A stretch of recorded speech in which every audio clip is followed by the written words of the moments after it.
అందరికీ నమస్కారం.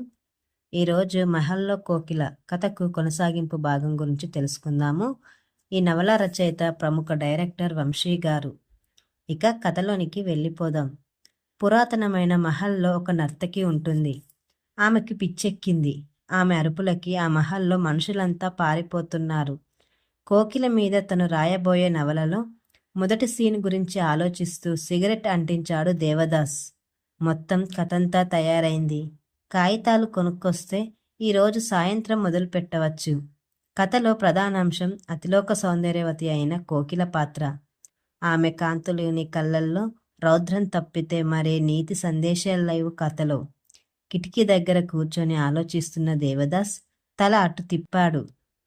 ఆశ్చర్యం! రమణకుమారి నిలబడి ఉంది. కంగారు పడ్డాడు. లోనికి రావచ్చా? అంది రమణకుమారి. ఆమె తన రూమ్కి రావడం అనేది తాను ఊహించని పరిణామం. ఇంకా షాకులోంచి తేరుకోలేదు. కంగారు పడుతూనే రండి రండి అన్నాడు. ఆమె లోనికొచ్చి మంచం మీద కూర్చుంది. అతనింకా మాట్లాడకపోయేసరికి ఆమె అంది, మీ రూమ్ బాగుందండి. చాలా పెద్ద మేడ. ఒక 100 కుటుంబాలు ఉంటున్నాయా కాపురాలు? లేదండి, 150. ముద్దుగా జాగ్తెరేహో బిల్డింగ్ అని పేరు పెట్టుకున్నాను అని నవ్వాడు. కాసేపయ్యాక అడిగాడు, ఏమిటి నా రూమ్ వెతుక్కుంటూ వచ్చారు అని. మీకోసం అని అంది రమణకుమారి. నాకోసం దేనికి? అలా బయటికి మా ఇంటి వరకు తీసుకెళ్దామని. సారీ రమణగారు, నేనిప్పుడు రాను. నవల రాద్దామని ఒక కథ ఆలోచిస్తున్నాను. పురాతనమైన మహల్లో ఒక డాన్సర్ కథ. Very good. ఆమె ఏ డ్యాన్స్ చేస్తుంది? కూచిపూడా, భరతనాట్యమా? సింగినాదం అవన్నీ నీకెందుకు అని అరుద్దామనిపించింది. చివరికి అనేశాడు, ఫోక్ డ్యాన్స్. డాన్సర్ మీద సబ్జెక్ట్ కంటే చాలా నేపథ్య గానం చేసే అమ్మాయి క్యారెక్టర్ ఉండి తీరాలి, అవునా అని నవ్వేసి, ఉండి తీరాదులేండి, మరి మనం బయలుదేరామా అంటూ లేచింది. ఎక్కడికి? చెప్పాగా, మా ఇంటికి. అదే కోకిల గారింటికి. కోకిల గారింటికా? నేను చచ్చినా రాను. లేవబోతున్న వాడల్లా మళ్ళీ చతికిలబడి కాళ్ళు దర్జాగా కిటికీ ఊచల మీద పెట్టాడు. ప్లీజ్ రండి, మిమ్మల్ని ఎలాగైనా సరే తీసుకురమ్మని ఆవిడ మరీ చెప్పింది. మొన్న మీ మీద విరుచుకుపడ్డందుకు చాలా బాధపడుతుంది. సారీ కూడా చెప్పమంది. రండి. దేవదాస్ మాట్లాడలేదు. మౌనంగా కిటికీ ఊచల్లోంచి బయట గాలికాడ కొబ్బరాకుల్ని చూస్తున్నాడు. కోకిల వంటి గొప్ప డాన్సర్ తనకి సారీ చెప్పమన్నందుకు ఎంత గొప్ప! తనలాంటి అర్భకుడికి జీవితంలో ఇంతకంటే కావాల్సిందేముంటుంది అని అనుకున్నాడు. మొన్నటి నుంచి ఆమెలో చాలా మార్పొచ్చింది. ఎప్పుడన్నా అరిచేదల్లా మాటిమాటికి కనిపించిన వాళ్ళ మీద కోప్పడ్డం మొదలుపెట్టింది అని రమణకుమారి మళ్ళీ చెప్పింది కోకిల స్థితి. మళ్ళీ ఆమె మొన్నట్ల నా మీద పడగెత్తి లేస్తా, ఇక నేను సహించను, నా ఇష్టం వచ్చినట్లు పెట్టి వచ్చేస్తానని చొక్కా వేసుకున్నాడు. దేవదాసు ఉంటున్న జాగ్తెరేహో బిల్డింగ్ దాటి కిలోమీటర్ దూరం వస్తేనే గాని బస్సులు గాని ఆటోలు గాని దొరకవు. ఆమెతో నడుస్తూ అంత దూరం నడిచొచ్చినందుకు రమణకేసి జాలీగా చూశాడు. రామ్ థియేటర్ దగ్గర ఆటో ఎక్కారు. నా నవలలో కూడా ఆ డాన్సర్ ఇలాగే మాటిమాటికి కోప్పడుతుంది రమణగారు. ఆమెకు పిచ్చి పట్టిందని అంతా పారిపోతారు. చివరికి ఆమె ఆ పురాతనమైన గోడల మధ్య శివతాండవం చేసి పడిపోతుంది. పెద్ద తుఫాన్ వచ్చి మహల్ కూలిపోతుంది. చివరికి ఆమె అంతం అలా అవుతుంది. ఎలా ఉంది కథ? ఆటో స్పీడ్కి తన పక్కన కూర్చున్న రమణకుమారి చీర అంచు తెరచాపలా లేస్తుంటే భుజం చుట్టుకుంటూ అంది. చాలా బాగుంది, కోకిలకు చెబుదామని. దేవదాస్ వేగంగా ఆమె మీదకు వంగి, అమ్మో, చెబితే ఆమె నా మీద యుద్ధాన్ని ప్రకటిస్తుందేమో అన్నాడు భయంగా. కోకిల ఉండే అద్దె మేడ ముందు ఆగింది ఆటో. నిజమే అన్నయ్య, నువ్వు పెట్టిన షరతులు నియమాలు ఆనాడు నాకు చేదుగా తోచిన ఈరోజు నిజం అనిపిస్తున్నాయి. నేను నిజంగా పొరపాటు చేశాననిపిస్తుంది. గది గుమ్మం దగ్గర ఆగిపోయిన ఇద్దరు లోపల కోకిల ఎవరితో మాట్లాడుతుందా అని చూచారు. ఎవరూ లేరు. గోడల కేసి చూసి సంభాషిస్తుందామె. కోకిల, దేవదాసు గారు వచ్చారు అని రమణ అనడంతో ఇటు తిరిగింది కోకిల. గుడ్ ఈవినింగ్ మేడం అన్నాడు అతి వినయం ఒలకబోసి. కోకిల దేవదాస్ దగ్గరగా వచ్చి అతని కళ్ళల్లోకి సూటిగా చూసింది. అనంతరం అంది, హాల్లో కూర్చోండి, వచ్చేస్తున్నా అని. 5 నిమిషాలకి హాల్లోకొచ్చిన కోకిల దేవదాస్ కూర్చున్న సోఫాకి ఎదురు సోఫాలో కూర్చుంది. ఆమె అప్పుడే స్నానం చేసి చీర మార్చుకుంది. ఫారిన్ సెంటు పరిమళాలు దేవదాస్ ముక్కుకి తగులుతున్నాయి. ఆమె అందం చాలా గొప్పది అనుకున్నాడు. రమణకుమారి కాఫీ తేవడానికి వెళ్ళింది. దేవదాస్ కళ్ళు వెతుకుతున్నాయి దయా కోసం. అది గమనించిన కోకిల అడిగింది. ఎవరికోసం చూస్తున్నారు అంది. అబ్బే, గోడలకేసిన నీలిరంగు బావుంది. మీకా రంగంటే చాలా ఇష్టం కదూ. నాక్కూడా లేండి అన్నాడు దేవదాస్. ఆమె అదేమి విననట్టు, మీరు చూసేది దయా కోసమేగా. ఆమె వెళ్ళిపోయింది. నన్ను శాశ్వతంగా విడిచిపెట్టి ఉన్మాదావస్థకు గురిచేసి వెళ్ళిపోయింది అంది. అదిరిపడ్డాడు దేవదాస్. వెళ్ళిపోయిందా? ఎక్కడికి? తనలో అనుకున్న మాటే బయటికి వినిపించేలా అనేశాడు. అవును, అరకు వ్యాలీకెళ్ళే ఘాట్ రోడ్డులో తైడా అనే ఊళ్ళో ఉన్న ఆశ్రమానికి వెళ్ళింది అని చెప్పింది కోకిల. అప్పుడు అర్థమైంది ఆమెలో ఈ మార్పుకి కారణం. కాని ఆ దయాగారున్నంత కాలం ఆమెతో ఏనాడు మాట్లాడి ఎరుగదు. అసలు ఆమె పోవడానికి కారణమేమయ్యుంటుంది అని అనుకున్నాడు. ఏమిటో దయ వెళ్ళిపోయిన దగ్గర నుంచి నాలో నేను చాలా ఒంటరిగా ఫీలవుతున్నాను. ఈ లోకంలో నేను ఒంటరిదాన్ని. ఈ ఒంటరిదానికి మీలో నా వాళ్ళెవరు స్ఫూరించారు దేవదాస్? హీనమైన స్వరంతో అంది కోకిల. దేవదాస్కి ఆశ్చర్యమేసింది. ఇన్నాళ్ళు చాలా గంభీరంగా హోదాతో కనిపించిన ఈమె ఏమిటి నాతో ఇలా మాట్లాడుతుంది? నా నవలలో నాయిక కూడా ఇలాగే అందరి మీద తన కోపంతో విచ్చలవిడి విసిరిళ్ళు విసిరి ఒంటరిదైపోతుంది అని నాలుక కరుచుకున్నాడు. మీ నవలేమిటి? అర్థంగాక అడిగింది కోకిల. అదే నవలండి, నేను రాస్తున్నాను. నాయిక ఏమిటి? అదేనండి, నా నవలలో నాయిక ఉంటుంది గదండి. పురాతనమైన మహల్లో నర్తకి లేండి. అంతే. ఆ మాటలు విన్న కోకిల ముఖంలో ఉన్న కాస్త కాంతి క్షాళనమైపోయింది.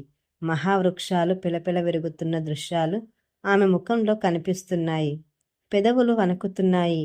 దృష్టి ఎటో తీక్షణంగా ఉంది. ఏవో లోకాలు జ్ఞప్తికి తెచ్చుకుంటున్న సుదూర దృష్టి అది. ఆమె ముఖంలో మారిన భావాల్ని స్పష్టంగా చదువుతున్న దేవదాస్కి ఏమాత్రం అర్థం కాలేదు. తనేదో నిన్న రాత్రి సిగరెట్లు కాల్చి కాల్చి అల్లుకున్న కథ చెబితే ఈమె ఏమిటి ఇలా అయిపోతుంది?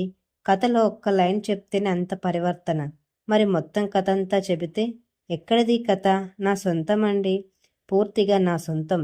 తాత్కాలికంగా ఉపశమనం పొందింది కల్పితమని విన్నాక. కాఫీలతో వచ్చిన రమణకుమారి, ఏమిటి మీరు రాస్తున్న కథ చెప్పారా అంది. అవునండి, కథలో ఒక క్యారెక్టర్ గురించి చెప్పానంతే. కాఫీలు తాగారు. ఎలా వచ్చింది మీకు ఈ ఆలోచన? అడిగింది కోకిల. చెప్పడానికి భయపడ్డాడు.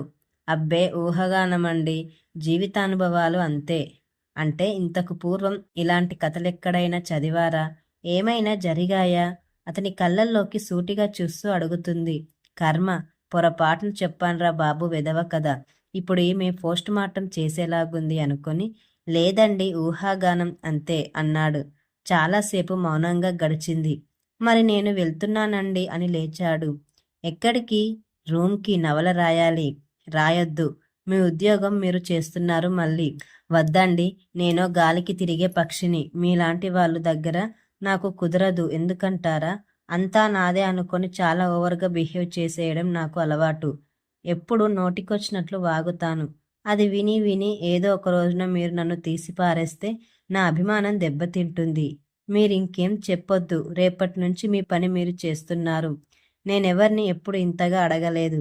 మిమ్మల్ని అడుగుతున్నాను. రేపు రండి అని లోనికెళ్ళిపోయింది కోకిల. దేవదాస్కి ఇంకేం మాట్లాడాలో తోచలేదు. ఆమె ఎందుకు తనని అంతగా రమ్మని పట్టుబడుతుందో అర్థం కాలేదు. తనలో ఆమెకెవరో కనిపిస్తున్నారట.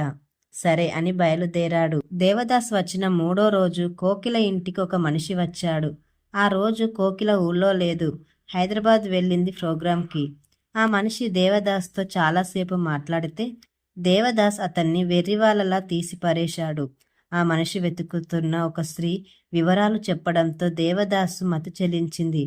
అతనితో తెలివిగా మాట్లాడి, మీకు పిచ్చా అని అతన్ని పంపించేసి అనంతరం తీవ్రమైన ఆలోచనకు గురయ్యాడు. అదే రోజు రాత్రి 8 గంటలకి బస్సులో మొన్న రమణకుమారి చెప్పిన కోకిల ఊరు కర్నూలుకి బయలుదేరాడు. మర్నాడు ఉదయం 10 గంటలకి బస్సు కర్నూలులో ఆగింది. రాజవిహార్ హోటల్లో రూమ్ తీసుకొని స్నానం చేసి రిక్షాలో బయలుదేరాడు బీ క్యాంప్కి. రిక్షా బీ క్యాంపులో ఆపిన రిక్షావాడు, మీరు చెప్పిన వీధి పేరేమిటి బాబు అని ఇంకోసారి అడిగాడు దేవదాసుని. Jain temple street. మధ్యాహ్నం 1 గంట వరకు బేకాంప్ అంతా తిరిగాడు. అసలు ఆ ప్రాంతంలో జైన్ టెంపుల్ స్ట్రీట్ అనేదే లేదని తెలిసింది. కేఎల్ఎస్ రావు అనే ఆయన ఎల్ఐసి ఏజెంటుగా పనిచేసేవారని, చాలా పెద్ద ఏజెంట్ అని, ఆయన వివరాలు తెలుసా అని చాలామందిని అడిగితే తెలీదన్నారు. ఇన్సూరెన్స్ ఆఫీస్కి వెళ్తే తెలిసిపోతుంది కదా అని రిక్షాని అటుపోనిమ్మన్నాడు. ఆ ఆఫీసు రవిప్రకాష్ హోటల్ పక్కనే ఉంది. ఆ ఆఫీస్కు సంబంధించిన మనిషి ఇంతవరకు లేడని తేలిపోయింది. అయితే కోకిల చిరునామా అబద్ధపు చిరునామా అన్నమాట. కోకిల ఈ చిరునామా ఎందుకు చెబుతుంది మరి? రాత్రి తిరిగి మద్రాసు బస్సు ఎక్కిన దేవదాసు ముఖం చాలా గంభీరంగా మారిపోయింది. బస్సు వేగాన్నందుకుంది. గాలి విసురుగా వచ్చి దేవదాసు ముఖానికి కొడుతోంది. అంత గాలికి అతనికి ఊపిరి సలపదు. కానీ ఆ రోజు బొమ్మలా అయిపోయి దృష్టి ఆలోచనలు ఎటో ఉంచినా అతను గాలి కాదు గదా. బస్సు యాక్సిడెంట్ అయినా పట్టించుకునే స్థితిలో లేడు. ఎన్నో ప్రశ్నలు అతన్ని మెలిపెడుతున్నాయి, వేధిస్తున్నాయి. ఆ మనిషి చెప్పిన మనిషి కోకిల కాదు. కాదనడానికంటే అవునడానికే ఎక్కువ ఆధారాలు కనిపిస్తున్నాయి. అవును, మొన్న తను రాయబోయే నవలలో నాయికా పత్ర ఆమె స్వభావం ఉండే స్థల వివరాలు చెప్పినప్పుడు కూడా కోకిల భయపడింది. పిడుగులు పడుతున్నాయన్న సూచన విన్నప్పుడు ముఖంలో కనిపించే భయం అది. భయపడ్డం కాదు, నిలువెల్లా వణికిపోయింది, కదలిపోయింది. కోకిల నాట్య బృందం హైదరాబాద్ నుంచి వచ్చాక రమణ కుమార్ని అడిగాడు దేవదాస్. మీకు గుర్తుందా, మనం ఫర్నిచర్ కొనడానికి మౌంట్ రోడ్ వెళ్ళినప్పుడు కోకిల గారిది ఏ ఊరని అడిగాను? అవును చెప్పాగా, కర్నూల్ బీకాంప్ జైన్ టెంపుల్ స్ట్రీట్ అని చెప్పారు గదా. అవును కరెక్టే, కానీ మా ఫ్రెండ్ అక్కడ ఉంటున్నాడు. బీ క్యాంప్లో కేఎల్ఎస్ రావు అని ఆయన లేరని చెప్పాడే ఆయన. అసలు జైన్ టెంపుల్ స్ట్రీట్ లేదంటాడు మా ఫూల్. రమణ కుమారి విసుక్కుంది. జైన్ టెంపుల్ స్ట్రీట్లో కాకపోతే బిర్లా ఫ్యాక్టరీ వెనుకుంటారేమో నాకేం తెలుసు. మరి మీకు ఆ అడ్రస్ ఎవరు చెప్పారు? దేవదాస్ అడిగాడు. ఎప్పుడో కోకిల చెప్పింది, ఏదో పనుండి అడిగితే అంది రమణ కుమారి జవాబుగా. దేవదాస్ మౌనంగా ఉండిపోతే అందామే, ఇప్పుడు కోకిల వాళ్ళ ఊరికి అవసరమేమొచ్చింది అని. ఏం లేదు, ఊరికే అని ఫిరాయించాడు. ఊరికే ఎందుకండి? అలా రీసెర్చ్ చేస్తున్న వాళ్ళ ఫోజు పెట్టి ఆలోచిస్తారు. ఏమో, ఆమె మతిమరుపు మనిషి. చిత్తూరు అనబోయి కర్నూలు అందేమో, అడిగితే తెలిసిపోతుంది కదా అని తేల్చేసింది. నిజమే అనుకున్నాడు. ఆ సాయంత్రం ఏదో అవసరమైనట్టు లౌక్యంగా కోహ్లిని అడిగితే ఆమె అదే చెప్పడంతో దేవదాస్ ముఖం మరింత గంభీరంగా మారింది.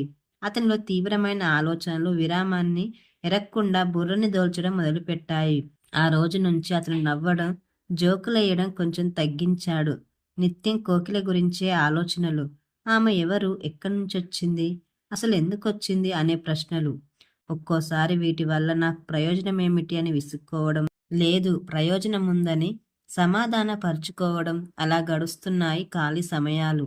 ఈ కథకు కొనసాగింపుగా మరొక భాగం ఉంటుందండి. ఈ కథ కనుక మీకు నచ్చినట్లయితే ఈ కథను లైక్ చేయండి, మరి షేర్ చేయండి. ఇంకా నా ఛానల్ని సబ్స్క్రైబ్ చేసుకోండి.